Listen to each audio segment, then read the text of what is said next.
pembahasan aksi nyata yang telah saya lakukan di kelas saya tentang paradigma dan visi guru penggerak, yaitu pada modul 1.4 yang berjudul budaya positif. Dengan saya Dewi Izzatul Afifah. Begitu. Apakah selama ini teman-teman ada yang sudah mendengar budaya positif? Belum ya. Jadi setelah ini saya akan berbagi ilmu yang sudah saya terima, di program guru penggerak. Teman-teman sudah ada yang tahu apa itu guru penggerak? Belum juga. Jadi guru penggerak adalah program dari pemerintah, ibu-ibu. Jadi ada namanya program guru penggerak, di mana ini telah dicanangkan oleh Pak Menteri kita, Mas Menteri Pak Nadiem Makarim, untuk saat ini yang menjabat di periode pertama, dan periode pertama akan berakhir di tahun 2024. Kalau saya setuju, Bapak Menteri akan dicalonkan lagi menjadi Menteri Pendidikan karena banyak perubahan di sini terkait pendidikan. Jadi ada inovasi-inovasi termasuk kegiatan atau program guru penggerak. Jadi guru penggerak ini adalah program untuk guru-guru yang masuk di Dapodik. Kemudian yang sudah mengajar selama beberapa tahun, 5 tahunan atau 3, kalau nggak salah 3 tahunan, dan memiliki NUPTK. Nah, di situ kalau sudah memenuhi syarat tersebut, maka teman-teman akan terundang di SIM PKB. Jadi begitu. Di SIM PKB akan terundang, boleh mengikuti guru penggerak. Nah, guru penggerak ini niatnya adalah mencetak atau menyiapkan guru-guru menjadi pemimpin pembelajaran. Jadi yang mengikuti guru penggerak nanti akan atau boleh menjadi seorang kepala sekolah atau pengawas atau kepemimpinan yang lebih tinggi lagi boleh. Jadi teman-teman kalau ingin mengikuti guru penggerak, silakan dicek di sini kalau memang sudah memiliki NUPTK. Gitu. Jadi banyak manfaat yang saya terima setelah mengikuti guru penggerak, di mana saya memiliki banyak teman. Saya akan bertemu banyak teman. Ada satu kabupaten, kemudian bahkan luar Jawa, saya juga memiliki teman seperti itu. Dan tentunya akan mendapat ilmu yang banyak dari guru penggerak ini. Banyak hal. Jadi mindset saya tentang anak itu harus dirapakan, kemudian bagaimana cara mengajar yang kuno itu terpangkas habis, akan berubah drastis jika teman-teman mengikuti guru penggerak. Jadi ada beberapa kegiatan atau ilmu yang akan saya sharekan ke teman-teman. Harapannya nanti teman-teman akan akan mendapat juga ilmu yang saya terima dan juga akan teriming-imingi, gitu. Semoga teman-teman juga teriming-imingi menjadi guru penggerak juga, karena ini adalah program yang lagi keren, lagi viral, lagi in-innya gitu, lagi keren-kerennya dibanding program-program yang lain. Karena jika sampai memiliki sertifikat guru penggerak itu akan mudah PBG. Jadi PBG akan lebih dipermudah. Kalau tanpa sertifikat guru penggerak itu PBG-nya akan melaksanakan 1 tahunan. Kalau sama guru penggerak, kalau sudah memiliki guru penggerak sertifikatnya itu hanya menjalani 3 bulan dan itu sangat membantu sekali. Dan semua kebijakan atau program itu kalau nggak guru penggerak itu agak dipinggirkan. Jadi semacam SIM, kalau saya ngajar itu adalah SIM. Jadi kalau sama nanti istilahnya sudah memenuhi syarat, silahkan untuk mengikuti hemat-hemat kalau guru penggerak ini ada 3 modul teman-teman. Modul 1, modul 2, dan modul 3, dan yang akan saya sharekan ini adalah masih ada di modul 1 ya, masih ada di modul 1 tentang paradigma dan visi guru penggerak, dan ini ada di modul 1 titik. Jadi ada 1.1, 1.2, 1.3, dan 1.4. Ini yang terakhir. Bu Viva sudah menjalani penugasan 1.1, 1.2, 1.3, dan 1.4 ini adalah finalnya dari modul 1, dan Bu Viva harus men-sharekan tentang materi yang ada di modul 1. Jadi judulnya adalah budaya positif.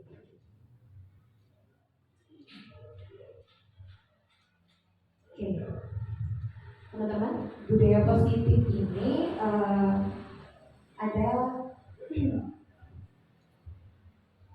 1, 2, 3, 4, 5, 6. Ada 6 materi yang bisa kita eksplor materinya, yaitu yang pertama adalah disiplin positif dan nilai kebijakan universal.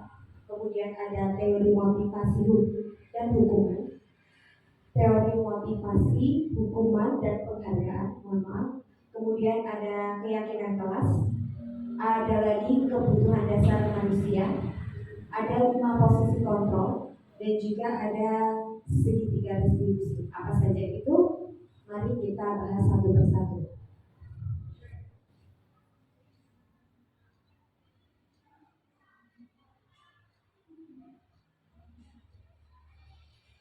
Oke, kita masuk di materi apa ini, teman-teman? Oke, disiplin positif dan nilai kebajikan universal. Silakan teman-teman, kita akan memberikan sesuatu ya.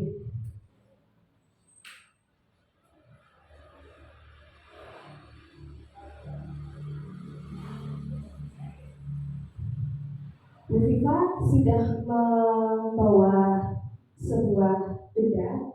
Anggap saja benda ini adalah benda yang sangat berharga, begitu. Tolong salah satu kelompok ya, kelompok 1, kelompok 2, kelompok 3. 1, 2, 1, 2, 1, 2. Silakan salah satu menggenggam benda ini yang sampean anggap ini adalah benda yang sangat berharga. Tolong genggam dengan baik-baik, gitu ya. Genggam dengan baik-baik, jangan sampai terlepas. Ya. Lalu tugasnya salah satu orang itu silakan membujuk dengan cara halus, dengan cara apa lagi? Dengan cara menggelitik gitu ya. Dengan cara marah, dengan cara membentak, apapun yang bisa saya lakukan supaya benda ini bisa terbuka, atau tangan telapak tangan kamu bisa terbuka. Bisa? Bisa? Oke, siap? Siap nggak? Siap. Oke, nanti bergantian ya. Silakan.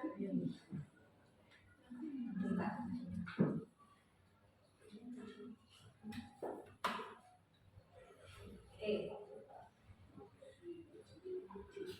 Kita mulai hitungan dari yang ketiga.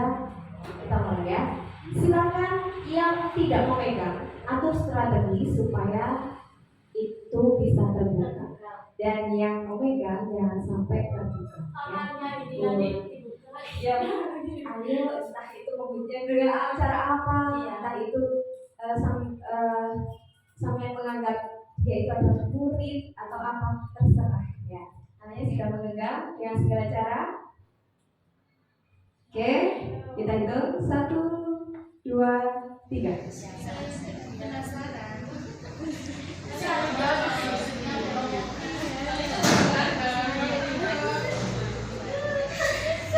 Ibu ini kan ibu mau biasa apa ya? Ini sesuatu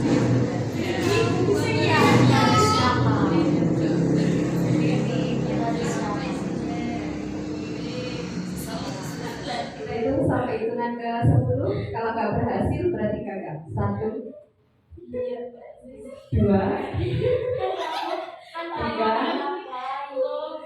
4, 5, gagal. Ganti peran. Oke, sudah siap? Sudah siap? Dihitung hitungan ketiga. 1, 2, 3.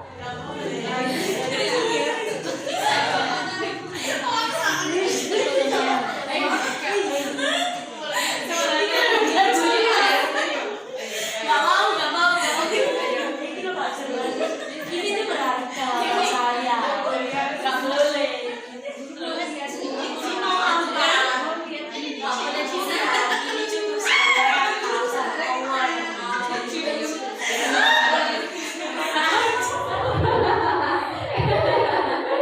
Oke, biasanya kalau anak kecilan gitu ya, jadi saya tahu wajah-wajah ibu ketika dulu pas kecil kalau ada bermain. Terima kasih tepuk tangan untuk kita semuanya. Oke, maaf dulu sampai kayak gitu ya.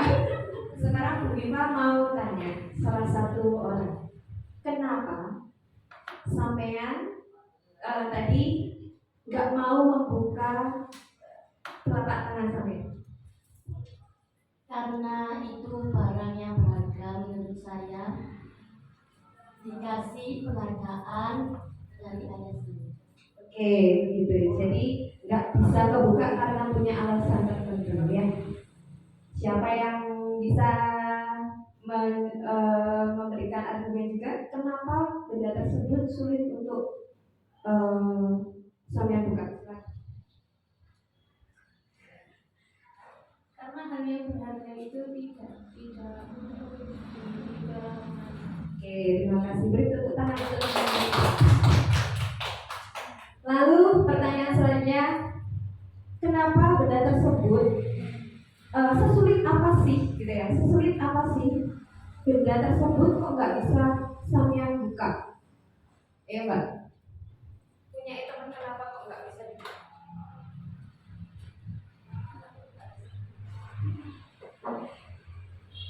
Mungkin dia melindungi barang tersebut dengan sepenuh hatinya, karena mungkin itu pemberian dari siapa atau benda itu dari mana, makanya sehingga dia tidak mau memberikan kepada saya. Oke, terima kasih. Lalu kenapa Anda kok kepingin banget membuka gitu, membuka telapak tangan teman Anda? Yuk. Karena saya ingin tahu benda apa tersebut. Ya, terima kasih begitu bertangan. Lanjutkan teman-teman untuk kegiatan kita yang tadi adalah menggenggam barang berharga kita supaya orang lain tidak bisa membuka. Hal yang paling utama sebenarnya adalah yang bisa membuka itu, membuka telapak tangan ibu semuanya adalah siapa? Coba. Diri sendiri. Jadi bukan orang lain. Yang bisa membuka secara otomatis itu adalah diri sendiri. Itu pun yang berlaku pada fenomena-fenomena yang ada di sekolah. Tahu istilah ilusi? Apa itu ilusi? Angan-angan? Ada yang tahu ilusi itu apa selain angan-angan? Khayalan? Imajinasi? Hal yang nampak benar belum tentu benar. Ya, itu ilusi. Kita lanjut di slide berikutnya. Oke, ini ada namanya teori kontrol. Jadi menurut Dr. William Glaser ada 4 teori kontrol. Bahwa yang pertama, ilusi guru mengontrol murid. Jadi mungkin teman-teman setelah melakukan kegiatan pembelajaran di sekolah pasti akan menganggap bahwa guru dapat sepenuhnya mengontrol murid. Jadi muridnya itu kudu sesuai kalau keinginan guru, betul? Hal tersebut apakah bisa seperti tadi ibaratnya tangan itu adalah murid dan yang menggelitik tadi adalah guru, apakah sepenuhnya bisa dibuka oleh guru? Tidak bisa. Siapa yang bisa membukanya? Nah, siapa diri sendiri itu? Si siswa. Jadi yang bisa membuka, yang bisa mengizinkan dia dikontrol oleh orang lain atau oleh guru itu adalah siswa atas seizinnya siswa. Oh iya ya, aku nurut sama guru. Nah dari situ akhirnya terjadilah kontrol tadi. Kalau dia itu enggak mengontrol, maksudnya enggak mengizinkan untuk dikontrol, pasti dia akan menolak dan tidak akan melakukannya. Paham? Nah dari sini lanjut ke ilusi yang kedua. Ada ilusi bahwa semua penguatan akan bermakna positif dan bermanfaat. Jadi guru menganggap bahwa ayo nak kayak gini nak, ayo nak kayak gini. Ilusi guru itu bermanfaat dan positif, tapi belum tentu untuk anak, karena anak itu memiliki keyakinan sendiri bahwa dia itu punya cita-cita dan gak bisa dipaksa, gitu. Punya harapan sendiri bahwa dia ingin melakukan hal tersebut, gitu ya, tanpa harus dipaksa untuk melakukan hal yang lain yang tidak dia sukai. Jadi guru seharusnya mengontrol sesuai dengan keinginan atau seizinnya daripada murid, ya kan? Jadi belum tentu hal tersebut bermakna positif, bahkan bisa saja bermakna negatif atau positif. Kok maksud aku nggak senang kok dipaksa dan dianggap tidak bermanfaat bagi anak. Ya, jadi seorang guru haruslah memahami karakter murid. Ada lagi ilusi yang ketiga, ilusi bahwa kritik dan membuat orang merasa bersalah dapat menguatkan karakter anak. Jadi misalkan ilusinya sama kayak pesenangan sama ini, dulu apa nggak ada itu jadi kayak gitu, atau lihatlah piringnya bubur jadi pecah, gimana ini? Bisa nggak sama anak? Bisa harus bagaimana? Nah seperti itu apakah efektif untuk membuat anak itu menjadi merasa bersalah? Apa yang bisa dilakukan? Caranya lebih halus, kemudian bahasanya harus halus, kemudian tidak membuat dia merasa bersalah tersebut. Ya, seharusnya bagaimana? Itu ada caranya. Ilusi yang keempat yaitu ilusi bahwa orang dewasa memiliki hak untuk memaksa. Nah, ini yang saya miliki waktu itu karena murid saya adalah kecil-kecil banget, gitu ya. Saya rasa kecil-kecil banget, jadi mereka harus nurut sama saya yang lebih tua 30 tahun daripada mereka, gitu. Jadi mereka harus nurut sama saya. Kok kalian harus duduk manis di sini. Nah itu nggak boleh. Jadi kita sebenarnya harus paham mereka itu keinginannya bagaimana, lalu kita arahkan dengan cara yang baik. Ya, posisi kontrolnya dari kontrolnya harus tepat. Oke, lanjut.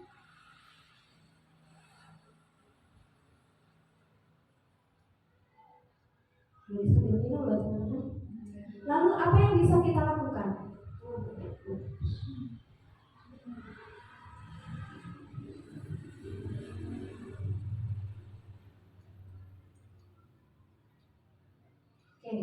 Lalu apa yang bisa kita lakukan? Bila kita ingin membuat kemajuan perlahan, sedikit-sedikit ubahlah sikap atau perilaku kita.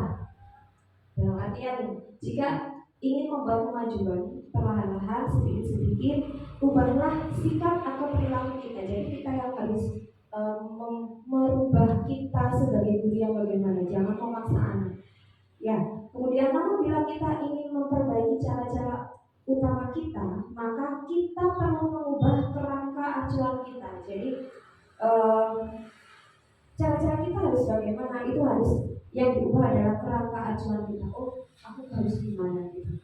Ubahlah bagaimana Anda melihat dunia, bahwa kita itu menganggap bahwa anak-anak itu unik, mereka itu nggak sama dengan kita, mereka punya hak dan apa ya istilahnya ya, hak dan karakternya masing-masing gitu.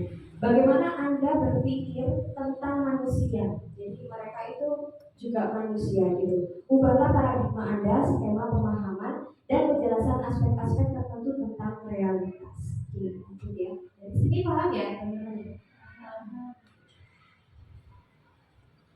Kalau teman-teman mendengar dengan kata disiplin. Apa itu disiplin? Coba angkat tangan. Oke, Teratur. mematuhi peraturan. Iya. Lebih kepada situ. Apakah yang lain juga sependapat dengan teman kita? Ya, tepat waktu. Ada yang ingin ditambahkan? Saya yakin teman-teman pasti sepahami dengan saya dulu. Jadi disiplin adalah lebih kepada anak itu harus mematuhi suatu tata tertib gitu. Disiplin. Bahkan ternyata bukan seperti itu teman-teman. Disiplin itu ternyata artinya adalah belajar. Jauh ya dari pemikiran kita yang seperti itu. Dan kata disiplina berasal dari kata disiplin. Disiplin artinya adalah murid. Wah, ternyata ada satu pautnya, yaitu pengikut dan juga belajar. Disiplin merupakan unsur utama dalam mewujudkan budaya positif yang dicita-citakan. Jadi untuk membangun sebuah budaya positif di sekolah adanya unsur utama yaitu namanya adalah disiplin. Disiplin bukan hanya tentang mematuhi tata tertib, datang tepat waktu, tidak terlambat dan lain sebagainya. Memakai seragam pada hari tersebut bukan seperti itu, tetapi disiplin dapat membuat seseorang itu dapat menggali potensi menuju tujuan mulia, menghargai dan bermakna. Diharapkan setiap anak itu memiliki jiwa, oh iya, kalau aku melakukan ini pasti temanku gak kesakitan. Aku melakukan ini pasti guruku akan senang. Oh iya, aku kalau kayak gini aku akan hidup teratur. Oh iya, aku nanti akan tampak lebih rapi jika aku pakai sabun. Itu adalah makna disiplin, bukan yang putih, kayak gak sabun, kayak sendiri Pak Guru. Bukan seperti itu. Ubah mindsetnya, ya.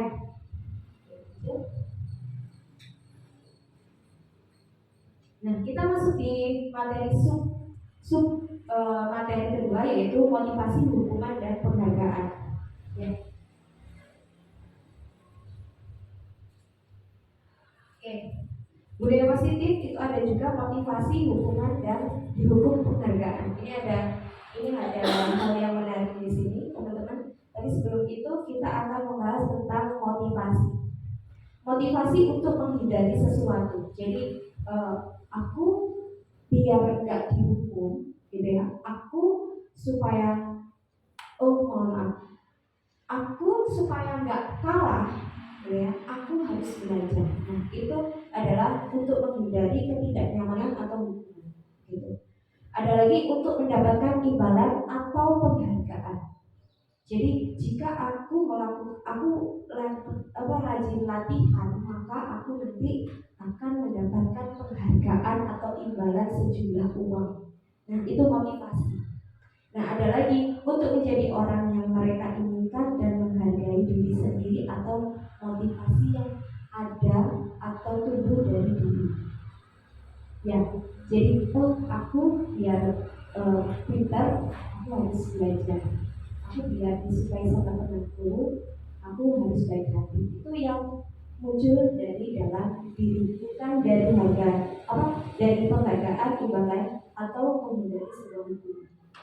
Jadi motivasi yang paling penting menurut saya adalah motivasi yang berasal dari diri sendiri, bukan dari imbalan atau menghindari hukuman. Paham? Sepakat ya? Jadi gimana caranya murid kita itu memiliki yakin? Kita juga harus memiliki yakin. Ini semata-mata kita tidak mempelajari tentang muridnya, murid diukur, tetapi kita juga bisa belajar dari budaya positif. Ada lagi hukuman. Hukuman adalah sesuatu yang menyakitkan, ya nggak sih? Sakit kalau kita dapat hukuman. Dan itu sifatnya jangka panjang. Kalau kita dihukum pasti ingatnya lama gitu.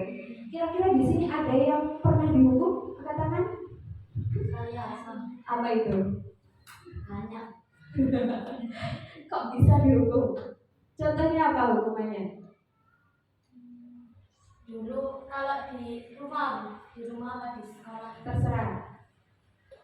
Di sekolah lupa membawa pelajaran salah. Terus Suruh menyapu halaman. itu ingatnya sampai sekarang. Padahal itu kelas 2. 2. Kalau Bu Viva ingatnya waktu itu salah jam. Jadi Bu Viva sebenarnya harus berangkat pagi, berangkatnya jam 12 baru berangkat dari rumah. Dan alhasil Bu Viva disuruh jaga kantin waktu itu.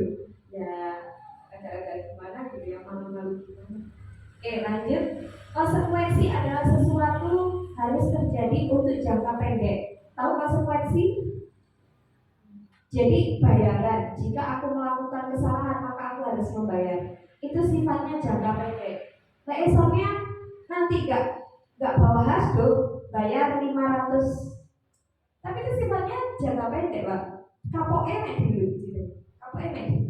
Restitusi merupakan pilihan dan menguatkan jangka panjang. Nah, restitusi ini maaf. Restitusi merupakan pilihan dan penguatan jangka panjang. Di sini teman-teman, restitusi itu adalah sebuah tindakan penguatan gitu ya kepada murid-murid kita yang dianggap tepat gitu. Sifatnya adalah membangun. Kok bisa melakukan? Kok bisa sih? Kok nggak membahas dulu? Kenapa? Oh, karena ini gitu ya. Karena aku ketinggalan Bu, saya tadi terlambat, cepat-cepat gini. Tahu nggak sebenarnya kegiatan atau kesalahan tersebut bisa dilakukan oleh setiap orang. Tapi apa yang bisa kamu lakukan supaya bisa tidak seperti itu? Itu restitusi. Jadi tidak menghukum. Kamu nggak bawa, silakan lari. Kamu ini konsekuensinya ini, nah itu bukan. Tapi konsekuensinya ngomong baik-baik. Bisa kira-kira apa yang bisa kamu lakukan? Itu lebih bijaksana, ya. Dan dihukum penghargaan. Nah, penghargaan ini jangka pendek dan jangka panjang. Ada yang jangka pendek, ada yang jangka panjang. Penghargaan tidak efektif. Apa yang dimaksud penghargaan tidak efektif?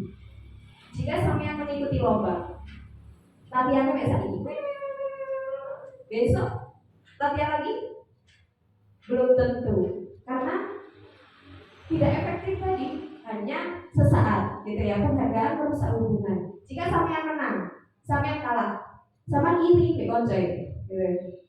Akhirnya gitu, rasa-rasa terkoncoy, akhirnya merusak hubungan. Penghargaan mengurangi ketepatan. Jadi tidak menentu karena tadi ada imbalan, jadi ketepatannya itu setiap harinya. Oh, karena aku hari ini nggak lomba, jadi apa sasarannya? Gitu. Penghargaan menurunkan kualitas, itu juga. Penghargaan mematikan kreativitas, itu juga. Dan penghargaan menghukum. Nah, penghargaan hukum itu kayak gini. Misalnya sampai hari ini diiming-imingi gitu ya, diiming-imingi. Kemudian kalau nggak ada itu, besoknya jadi nggak mau. Itu penghargaan menghukum. Jadi kayak nggak memberikan motivasi dalam diri. Paham ya? Dan juga motivasi dalam diri. Nah, ini kurang. Motivasi dalam diri jadinya kurang. Lebih tepatnya motivasi dari kurang. Itu salah. Oke, sebelum itu kita akan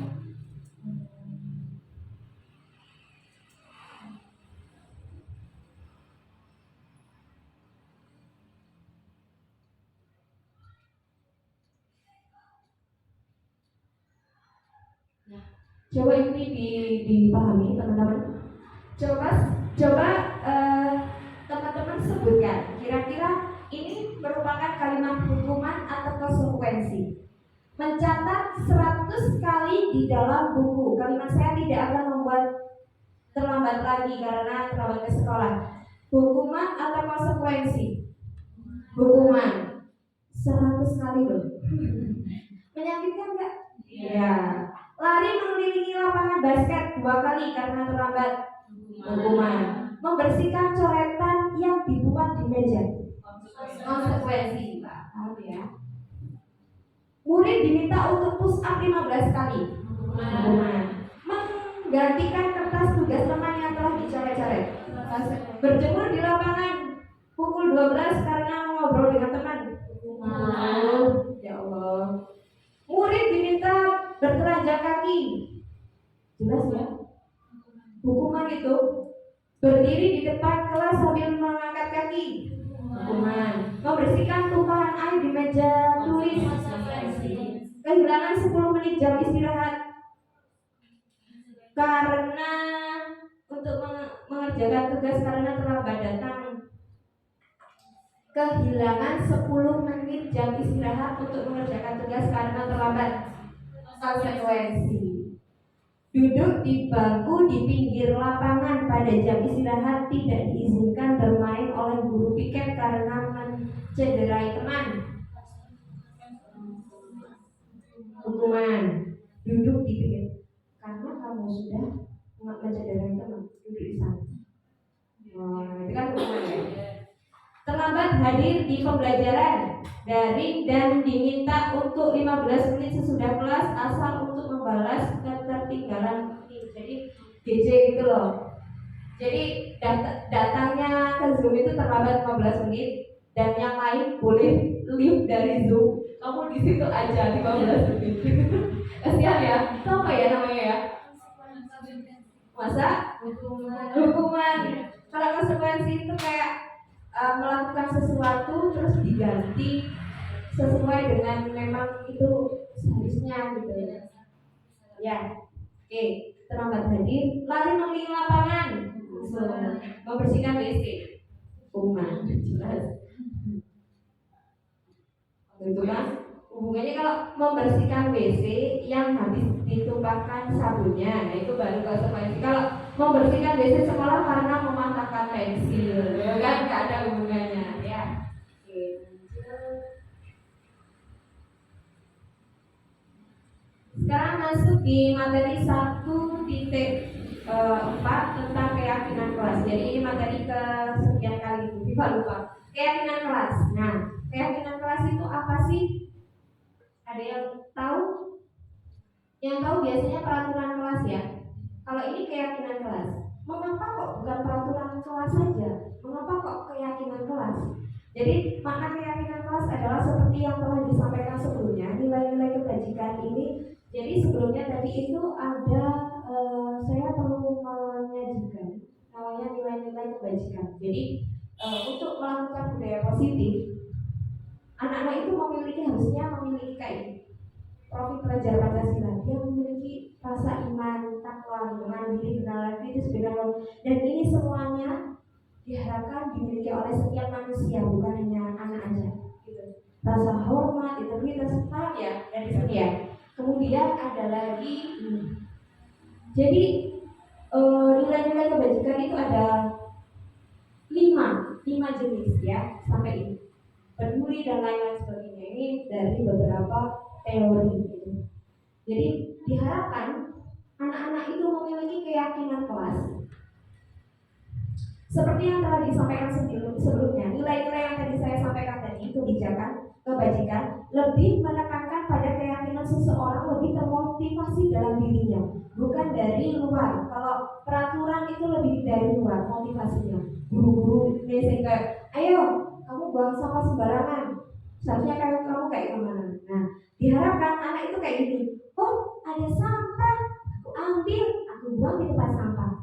Itu motivasi dari diri, bukan dari guru semongkol, dari guru yang menyuruh itu kayak gitu. Seseorang akan tergerak dan bersemangat untuk menjalankan keyakinan kelasnya daripada hanya sekedar mengikuti serangkaian peraturan tertulis tanpa makna. Paham? Nah, Bu Viva di sini sudah melaksanakan keyakinan kelas versi seperti ini. Jadi aku anak hebat itu keyakinan kelas yang ada di kelasnya Bu Viva ini. Dan ada 3 nilai atau 3 poin yang sudah kami sepakati bersama. Jadi anak-anak TK siapa bilang nggak bisa melakukan sebuah kesepakatan, mereka bisa. Ini buktinya. Jadi kita memiliki sebuah kesepakatan yang kita ambil dari beberapa poin. Ibu tahu di sebelah situ itu ada perilaku baik, perilaku buruk. Itu hasilnya anak-anak mensortir. Jadi Bu Viva menunjukkan ini perbuatan yang baik, ini perbuatan ini gambar apa gitu ya. Menjabat teman, ini perbuatan baik apa buruk. Nah, mereka yang menyortir sendiri itu bisa dilepas begitu. Kemudian kita sepakat mana yang perlu kita yakini di kelas ini. Nah, ternyata ini hasilnya baik sama teman, kemudian membuang membuang sampah pada tempat sampah dan juga mengerjakan tugas. Jadi kayak dia semangat untuk mengerjakan tugas dan foto-foto tersebut merupakan hasil tanda tangan mereka. Kalau mereka tidak bisa menandatangani sebuah kesepakatan, dia bisa menempelkan kesepakatan mereka dengan cara menempel fotonya bahwa dia sepakat. Saya sepakat. Menyenangkan kan? Kalau di SMA, di SMP mungkin pakai tanda tangan, pakai banner gitu ditandatangani bersama. Kalau anak-anak nggak bisa tanda tangan yang bagaimana gitu. Dan kalau di SMA berupa tulisan, aku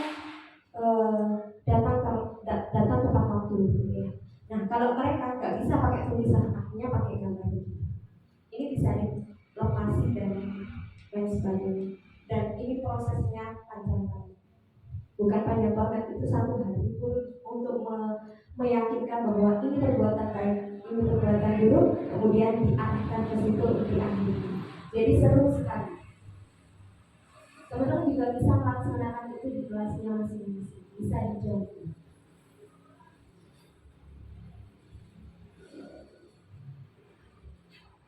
Nah, ini prosedurnya, caranya. Mempersilahkan murid bercurah pendapat tentang peraturan yang perlu disepakati. Jadi, kira-kira apa ya yang peraturan yang bisa disepakati di dalam kelas ini? Gitu. Kemudian mencatat di kertas besar. Jadi kalau anak SMA atau SMP atau SD itu biasanya ditulis tidak boleh membuang sampah sembarangan, gitu ya. Akhirnya disepakati mana yang paling penting. Nah, mengganti kalimat negatif ke kalimat positif. Kalau tidak boleh membuang sampah sembarangan, apa kalimat positifnya? Membuang sampah pada tempat sampah. Nah, seperti itu. Menemukan kembali dari kalimat peraturan menuju nilai kebajikan universal. Apa? Kalau membuang sampah pada tempat sampah dikerucutkan ke nilai kebijakan yang tadi, nilai kebajikan yang tadi apa coba?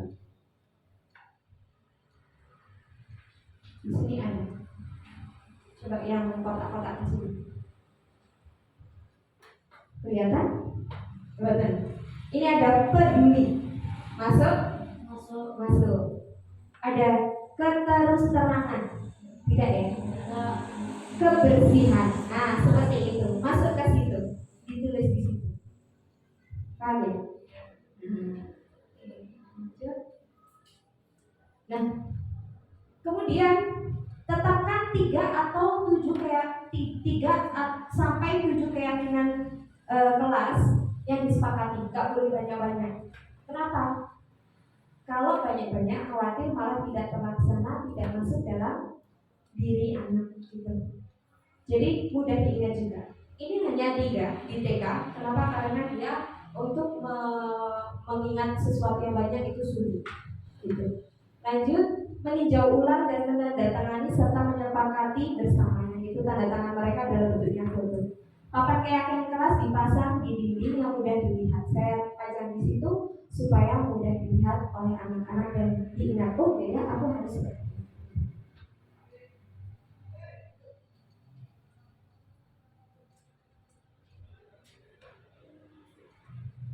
Kita masuk di materi selanjutnya yaitu 5 kebutuhan dasar manusia. Apa kebutuhan yang sampean? Coba, makan, istirahat, kasih sayang. Iya dong, iyalah, masa enggak? Apa? Aktualisasi diri. Lanjut. Ternyata 5 kebutuhan dasar itu adalah derer. Nah, betul banget. Semuanya ada. Bertahan hidup. Yang pasti harus. Ini kebutuhan. Silakan mau sambil dimakan. Ini mengingatkan juga kasih sayang dan rasa diterima. Betul banget. Ada lagi penguasaan dan pengakuan atas kemampuan. Ya. Jadi aktualisasi diri. Kebebasan untuk memilih.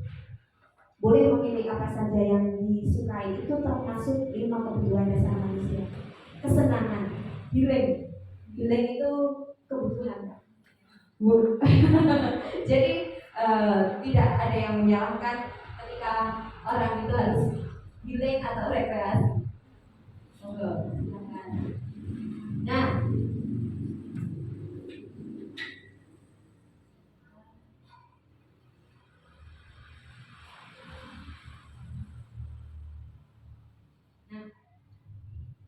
oke, tadi ada macam-macam ya, 5 kebutuhan dasar. Ibu guru bilang, aku tidak boleh bersenandung sewaktu mengerjakan tugas. Jadi nyanyi, tapi dia bekerjakan, gak boleh, dilarang. Katanya kelas harus tenang, tidak ada suara, kan gak seru jadinya, kata dia begitu. Kesenangan, tidak akan ada. Boleh gak? Tidak boleh. Kenapa kok tidak boleh? Kan itu kebutuhan dasar anak. Kebutuhan dasar manusia. Boleh kan? Masih tetap gak boleh? Gak boleh. Ada yang tidak sepakat sama temannya? Boleh gak? Boleh dalam hati, Bu. Oh, dalam hati boleh, tetap senang. Oke, boleh asalkan tidak mengganggu. Ada loh poinnya tersendiri di TK itu, bersenandung gitu, bernyanyi sendiri. Ada kan ya? Ada, bersenandung bernyanyi sendiri. Oke, tulis A gitu ya. A, spread, A, spread, A, spread. Balonku ada 5. Itu tidak apa-apa, tidak masalah. TK seperti itu. Tapi yang tahu kalau jenjang yang lebih tinggi ya. Nah, kalau menurut saya boleh asalkan tidak sampai bawa mic kayak ini, kayak Bumi Pilotnya boleh. Ibu guru tidak menyapaku hari ini. Padahal aku pakai jepit rambut baru. Kasih sayang dan rasa diterima. Tindakan Anda sebagai guru, apa yang harus ibu-ibu lakukan? Menjelaskan. Jadi walaupun dia nggak pakai jepit, ya baru bahkan nggak pakai apapun, patutlah kita menyapa murid kita. Jadi itu rasa diterima. Sampai dia pakai jepit rambut hanya karena ingin disapa loh. Berarti sebelumnya nggak pernah disapa dong. Oke, aku bosan masa belajarnya masa gitu-gitu aja, dengerin ibu guru aja. Jadi kebebasan. Ayo silakan dengarkan bu guru. Kamu dengarkan bu guru dulu. Jangan berbicara. Nanti kalau sudah selesai baru boleh. Apa yang ibu-ibu akan lakukan? Apa yang ibu-ibu akan lakukan?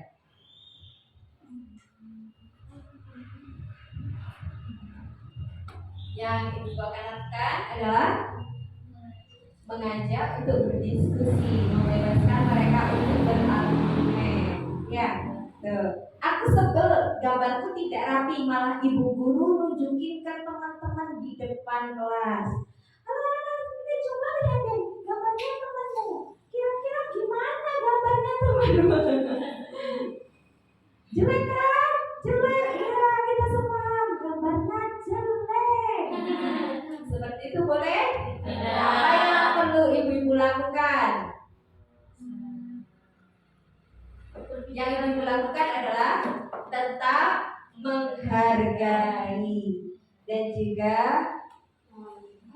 mencari tahu kira-kira itu gambar apa nak? Oh ini gambar banjir bu kemarin. Oh iya. Lalu gimana ceritanya kok bisa banjir? Kan dia punya alasan. Iya bu. Nah yang ini kan banjir bu. Ya. Terus yang ini tuh ada air dari atas. Nah ini aku udah mencoba dari atas. Nah gitu kan. Ternyata imajinasinya tinggi dan itu tidak bisa disalahkan. Gitu. Tiba-tiba ya kalau hanya mengumpulkan gitu, coret-coret lagi, dapat 50 misalkan atau bintang 1 gitu. Nah Itu kan nggak adil. Coba dipanggil dulu. Sini. Kenapa? Apa yang kalian gambar ini? Itu harus klarifikasi dulu. Ternyata kan maknanya banyak, bahkan dia yang menggambar sebagus itu nggak bisa menceritakan, itu kan hal yang berkurang bagi dia. Yang ini bahkan jadi nilai plus gitu ya. Jangan sampai menjadi guru yang seperti itu. Uji itu terjadi. Lima posisi. Oke, kita masuk di materi selanjutnya. Ada 5 posisi kontrol. Yang pertama adalah penghukum. Gurunya ini sukanya menghukum murid. Ada lagi pembuat merasa bersalah. Paham maksudnya dari sini? Jadi misalkan ada yang numpahin tempat pensil. Kamu ini gimana sih? Coba jadi kotor kan? Gitu. Jadi merasa bersalah kan dia. Gara-gara aku jadi kotor deh. Penghukum. Kalau penghukum, karena kamu sudah mencari-cari bukunya teman, kamu harus kirim ya. Yang tadi ya, kita belajar yang tadi. Terus guru sebagai teman. Guru, kalau teman ini begini gini mbak, bukannya guru anaknya jadi lama-lama.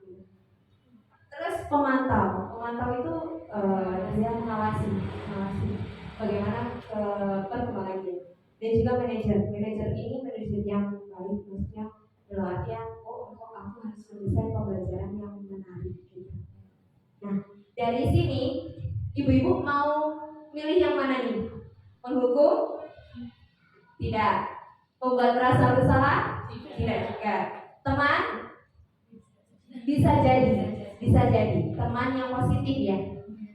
Jangan teman yang kurang, misalnya yang sebelah situ ada muridnya kemudian duduk terus nyanyi jika kau bertemu ikut di gurunya apa ibu gak apa tuh. Nah itu kan yang tidak negatif, maksudnya yang negatif nah diarahkan daripada itu kita baru ada 5 kan itu menjadi positif deh dan lebih kepada mendengarkan ada apa dari ada apa. Oh iya, semalam enggak. Nah itu kan jadi ini ada positifnya, ada dulu.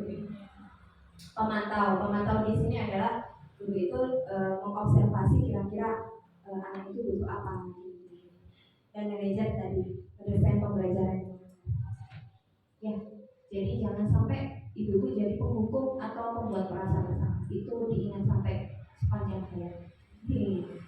Oke, kita masuk di segitiga restitusi. Apa itu segitiga restitusi? Ini adalah langkah atau upaya atau penerapan jika terjadi sebuah masalah di kelas. Misalkan ada anak yang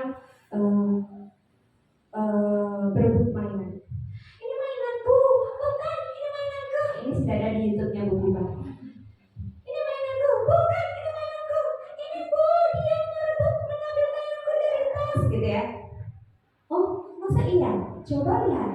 Coba duduk bersama dulu di sini. Nah, ketika duduk bersama di sini, terus diklarifikasi apa yang terjadi.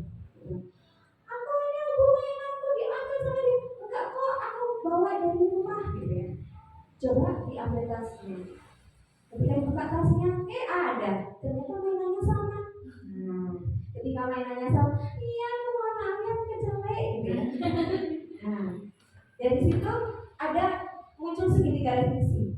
Segitiga restitusi itu penerapan atau upaya yang bisa dilakukan oleh guru ketika ada permasalahan murid. Jadi kayak gini.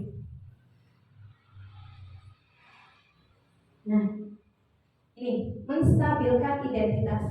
Kita semua akan melakukan hal terbaik yang bisa kita lakukan. Jadi gini, gak apa-apa kok. Kita semua pernah kok kecelik. Ya gak sih? Pernah kok kecelik gitu.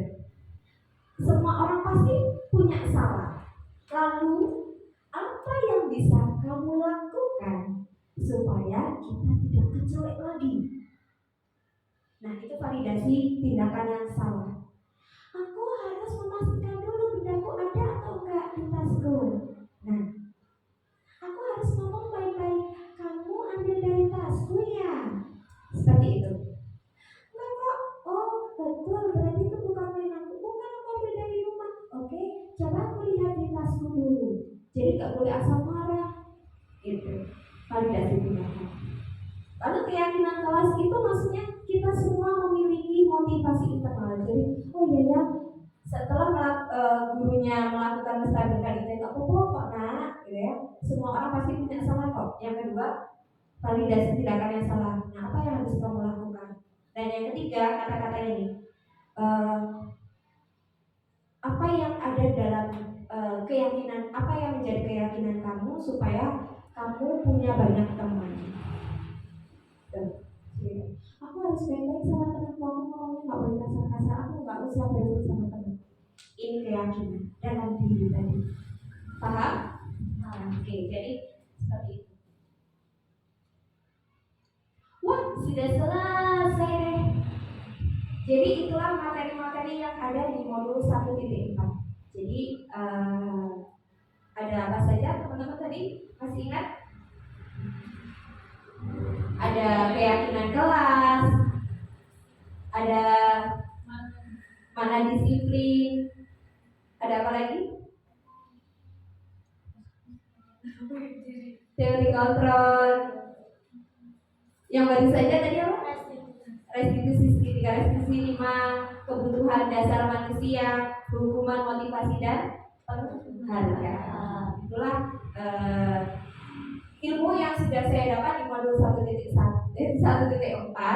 Mudah-mudahan oleh teman-teman dapat bermanfaat dengan sebaik-baiknya.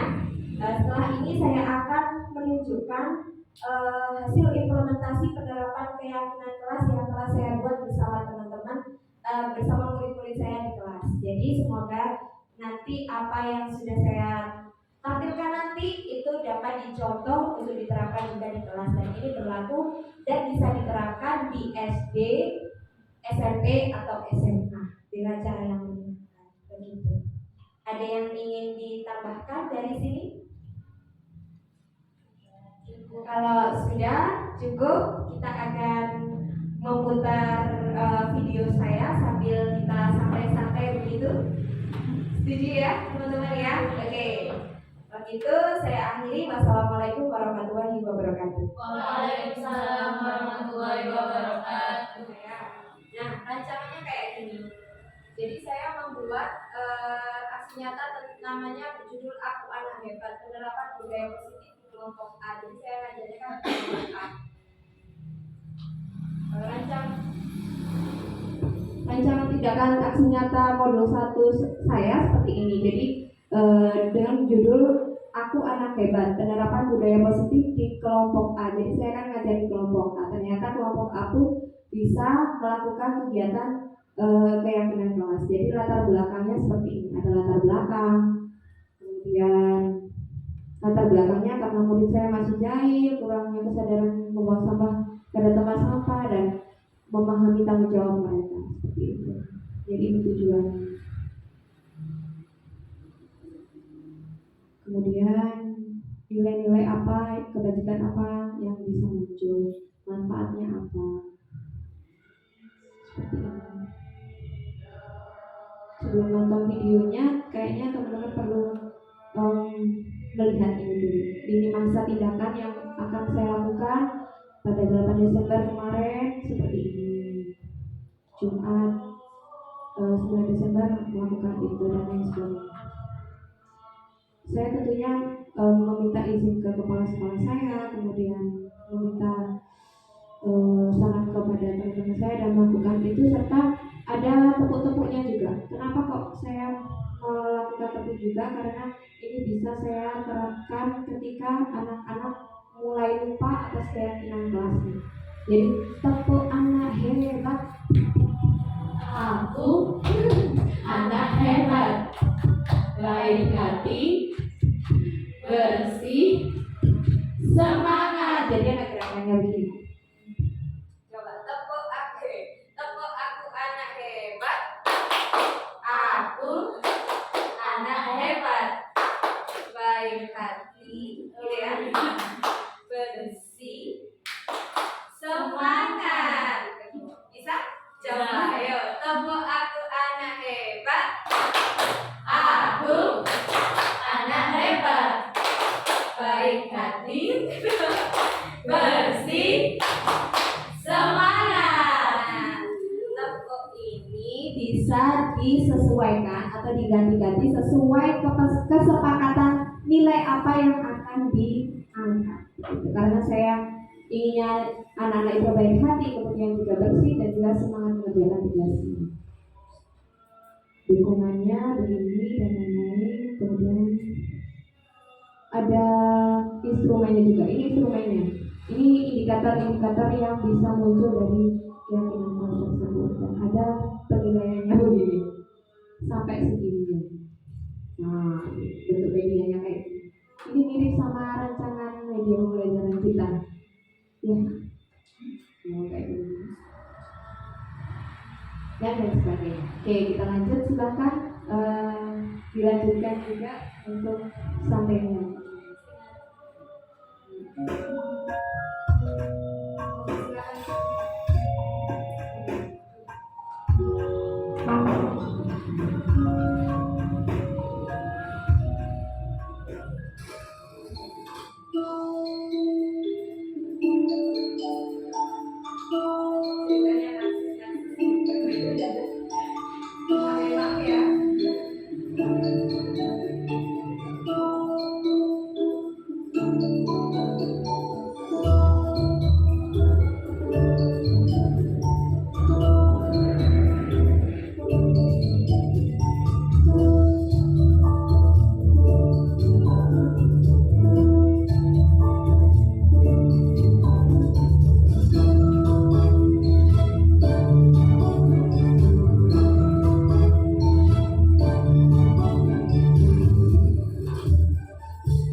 Sebagai polosnya dia hanya meminta minyak ini mau yang hijau. Sebagai polosnya.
Ini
Ya.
selaku kepala sekolah dari Ibu Dewi Zatua. Di sini saya ingin mengucapkan terima kasih kepada Ibu Dewi Zatua yang telah melaksanakan penerapan keyakinan kelas dengan judul Aku Anak Indah. Penerapan keyakinan kelas ini dilaksanakan khususnya di kelompok A. Saya sangat mendukung dan mengapresiasi penerapan ini karena mampu menciptakan budaya positif khususnya pada diri anak. Saya berharap bisa diterapkan juga di kelas lainnya dan menjadi inspirasi untuk anak-anak, sehingga tercipta generasi yang memiliki nilai budaya positif dan berkualitas. Demikian saya akhiri. Wassalamualaikum